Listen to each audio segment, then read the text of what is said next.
أعوذ بالله من الشيطان الرجيم بسم الله الرحمن الرحيم.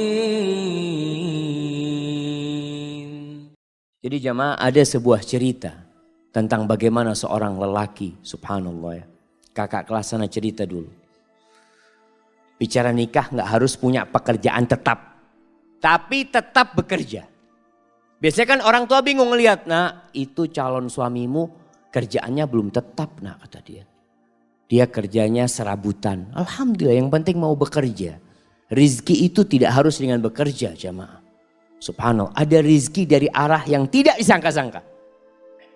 Yang orang gak akan berpikir, ya Allah kok bisa fulan dapat rizki itu. Itulah Ar-Razzaq Dzul Quwwatil Matin. Kembali ke cerita bagaimana seorang lelaki ketika dia mau melamar seorang wanita. Itu subhanallah. Perempuan itu setiap dilamar oleh laki-laki, yang lamar ini orang-orang sukses jamaah. Semuanya mundur. Karena apa? Karena orang tuanya ketika datang itu lelaki melamar ditanya, mau dikasih berapa anak saya? Di sini berapa pasarannya Ustaz? Nah, nggak tahu Ustaz. Berapa pasarannya di Banjar jemaah? Berapa? 30. Ada 50. Iya. Oh, yang 50 yang bagus jemaah. Nah, astagfirullahaladzim. Jadi 20 yang pertengahan gitu. Masya Allah. Tapi memang ada, mahar itu ada mahar standar jemaah. Setiap kampung itu punya standar yang berbeda-beda. Dan itu diperbolehkan dalam agama, nggak ada masalah itu. Umpamanya umumnya 30 juta. Sudah, orang tuanya tanya mau dikasih berapa. Bingung mau dikasih berapa, ini anaknya orang kaya. Akhirnya mundur semua. Datanglah seorang pemuda, dia dengar tentang anaknya fulan ini. Anaknya orang kaya ini. Dia ngomong sama sahib-sahibnya, anak mau melamar dia, siapa tahu diterima. Ya Allah, orang yang lebih sukses dari kamu mundur, apalagi kayak kamu. Punya kayak, ya bismillah kan, siapa tahu diterima. Berangkat dia melamar. Ini tidak harus cinta, tapi cocok. Berangkat dia. Sampai ke sana ngobrol sama calon mertuanya. Sama ditanya sama calon mertuanya. Mau dikasih berapa anak saya? Apa kata calon mertua, kata calon menantunya, bapak minta berapa? Oh Allah jamaah. Ini jamaah. Kamu jual saya beli. Minta berapa? Masya Allah. Karena dia memang maklar jamaah. Dia itu kerjanya maklar kemana-mana. Jadi ngomong gitu tuh biasa dia. Dia minta berapa bapak gitu. Waktu itu sebelum Krismon jamaah. Oh zaman ini ceritanya jamaah. Kata orang tuanya berapa? 15 juta gak apa-apa kata dia. Cuma 15 juta paman kata dia. Subhanallah jamaah. Jangan paman. Masa anaknya Ami yang dari kecil Ami rawat ya. Ami besarkan, Ami sekolahkan cuma dihargai 15 juta. Ami anak kasih 1 miliar. Betul ini ceritanya jamaah. Tapi sekarang anak gak punya duit. Iya, memang dia gak punya duit. Artinya dia ingin ngasih gitu jamaah. Antum ketawa. Subhanallah jamaah. Subhanallah. Akhirnya ya sudah. Diterima jamaah. Itu keluar dari sana teman-temannya bingung. Kok bisa diterima kamu kata dia. Ada ceritanya kata dia. Masya Allah. Akhirnya menikah. Menikah dengan utang dia. Mahar itu boleh utang. Makanya ketika antum menikah, kan orang tua mengatakan maharnya sekian tunai atau utang. Walaupun anak gak pernah dengar yang utang jemaah ya. Karena yang disebutkan maharnya itu cuma 100 ribu, 1 juta, seperti itu. Padahal kadang-kala maharnya di zaman sahabat itu, maharnya itu 1 kebun kurma. Jemaah. Isinya 400 pohon. Jemaah. Berapa miliar itu jemaah. Nah itu bisa utang. Akhirnya menikah. Setelah menikah tetap kerjanya serabutan dia ya. Maklar jual ini jual itu. Dia punya utang 1 miliar. Subhanallah jemaah. Suatu saat dia cerita, mertuanya ini ngobrol sama menantunya yang kaya-kaya. Cuma satu yang miskin jemaah. Yang kaya-kaya. Ngobrol masalah durian jemaah. Oh Masya Allah durian yang enak, durian ini, itu macam-macam. Akhirnya si menantunya yang miskin ini minta izin. Paman, ana mau keluar dulu sebentar ya, kata dia. Akhirnya dia keluar rumah. Ke tempat sohibnya, pinjem duit 20.000. Ana pinjem duit 20.000. Buat apa ini? Mertua ana kepingin durian. Dia beli durian, dia bawa. Sampai rumah masih ngobrol durian ini jemaah. Dia ngomong, paman afwan ana gak bisa beli yang bagus, yang mudah-mudahan ini enak buat paman. Itu mertuanya langsung jatuh cinta sama menantunya nih. Yang kaya raya cuma ngomong doang durian.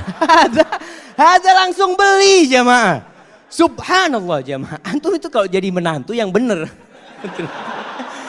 Mertua ngomong durian berarti kepingin durian. Masya Allah jemaah. Ini akhirnya nih menantu jadi menantu kesayangan. Sampai kakeknya istri dia itu, neneknya pernah suatu hari karena sayangnya sama ini menantu ya. Baik menantu ini. Cuma duitnya memang gak banyak. Tapi dia mau kerja.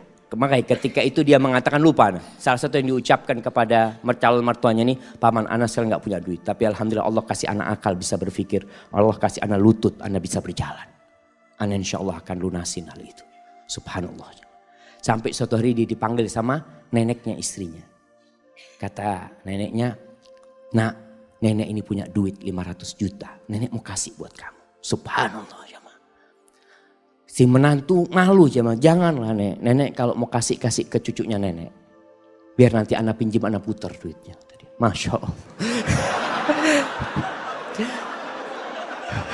Antum ketawa, ini laki-laki terhormat jemaah. Artinya dia gak mau terima, dia nanti mau pinjam sama istrinya. Kalau sudah punya istrinya dia bisa pinjam. Masya Allah jemaah. Akhirnya diberikan kepada istrinya, duitnya diputar, dia lunasin 1 miliar jemaah. Maka carilah lelaki tadi yang gak harus punya pekerjaan tetap. Masih banyak masyarakat Indonesia itu yang berpikir kalau cari pasangan hidup yang pegawai. Yang sudah punya gaji tetap. Jangan sama orang yang baru usaha kecil-kecil nanti bangkrut dia katanya. Kalau pegawai kan ada jaminan nanti.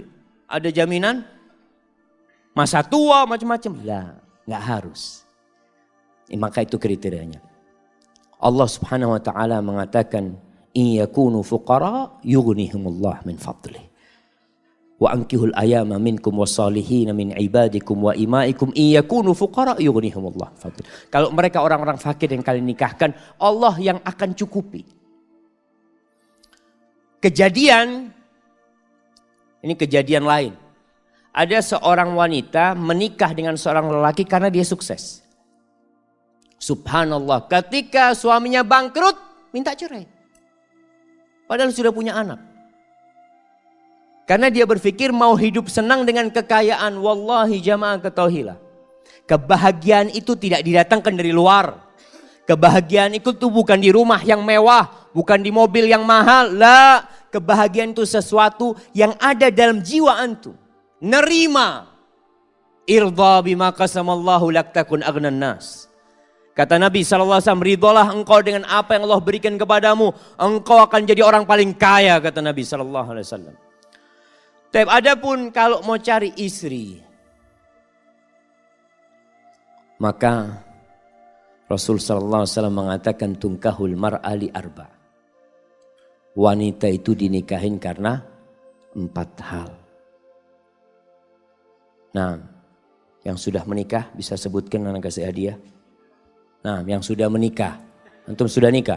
Nah, berdiri. Karena kecantikannya. 4. Karena kekayaannya. Karena keturunannya, nasabnya.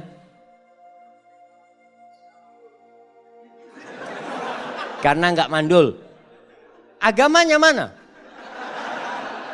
Taib, tunggu dulu pertanyaannya. Antum menikahi istri antum nggak nyebutkan agama, berarti antum cuma 3. Kenapa antum nikahin istri antum?